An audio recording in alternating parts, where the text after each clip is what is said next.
Gilbert, how do you come back both mentally and physically from a knockout loss that was relatively recent like it was in Kamaru's circumstances? It's definitely a challenge to come back from a big loss like that. But I look at Kamaru Usman, and this guy is just tough mentally, right? So he's been really focusing on probably his training and realizing what he did wrong, and he's handled his loss great. I seen Ali, his manager, put a video up. He's in his hospital gown, like working on his mistakes. To be honest, if that happened to me, I might be crushed. I might be in the bathroom crying, right? Not letting anyone know, but my heart might be down. But you know what? He's picking himself up. He's confident in his skills. His team has let him know that he was winning that. He's sticking to his campaign. I was winning that whole fight till this happened. I think he's in a good place, right? Make the adjustments. Don't get too over-aggressive, right? Evolving your style by not exposing your chin. And if you're up 3 rounds to 1, maybe cruise in the 5th round a little bit more and not try to push the pressure too much.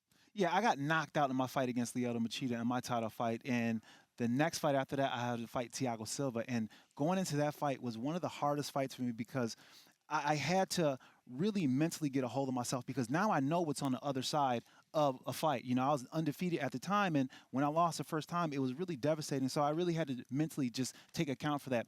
But I've been there with Usman when he lost his first fight, and the way that he reacts from it, he's had a lifetime of losing in other sports and wrestling and things like that. So I think it's kind of helped him kind of put his mind around what needs to be done when he does have, a loss, and it's definitely a devastating loss. So he's been really just mentally just getting himself around, and he's so mentally strong, as you said, Gil. And I just think that from what I seen yesterday and just the body language that I seen from him, he's very confident. He's very sure of himself, but he also knows what can happen. He also knows what Leon brings to the table, and he's not overlooking anything. So I think that coming into this fight, Usman has a little bit more respect for Leon Edwards, and at the same time, he's coming in with a sharp mentality.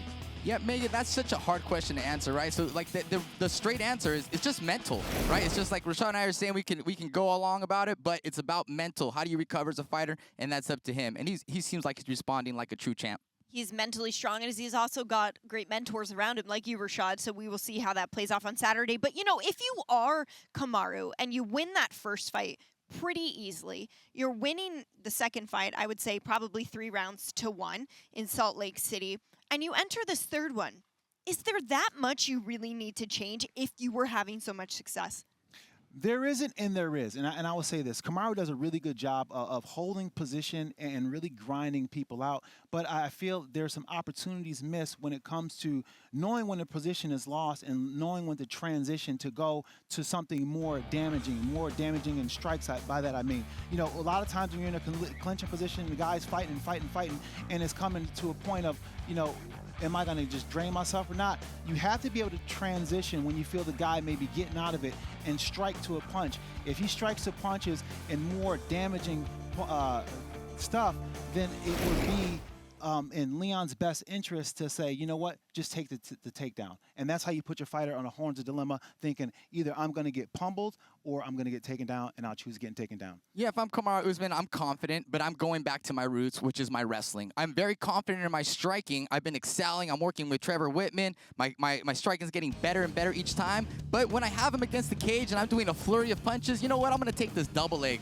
I'm going to ride him. I'm going to do the George St. Pierre versus BJ Penn, which was I want to weigh heavy on his arms, wear his arms, make him tired, take away that striking away from him, and then maybe I'll mix it up on the feet more. And then, of course, just protect that chin, right? Just become more of a sharpshooter. I think this is going to help him evolve as a fighter, to be honest, right? He's like, my one mistake was I got a little careless. Now he's going to be sharper than ever. I think this is a great lesson for Kamaru Usman. And I absolutely love that comparison as well to that GSP fight. All right, guys, well, we will get your predictions on this main event a little bit later in the show, but there was a surprise for some people this morning.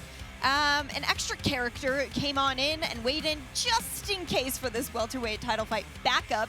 That was Colby Covington. I know a lot of people were not expecting this morning. We haven't really seen or heard from Colby in a long time. So with this, you've got to imagine he is really trying to insert himself in the title talks and that picture for the belt at 170 pounds. Rashad, what was your reaction to knowing he was not just the backup, but he was here on site, ready to roll if needed? Well, I'm happy to see Colby, and I'm happy to see him in shape. In order to get to be the alternate, you had to have put together a mock training camp, and he's done that. So it shows that he's training, and it shows that he's back in the hunt for that title. Yeah, I was surprised this morning as well. I saw it on my Twitter feed. I was like, my goodness, Kobe's here. But yes, a very smart campaign for the next in line, right?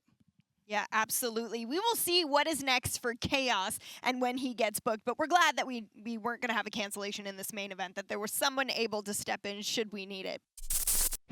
Thank you for watching ESPN on YouTube. For live streaming sports and premium content, subscribe to ESPN+.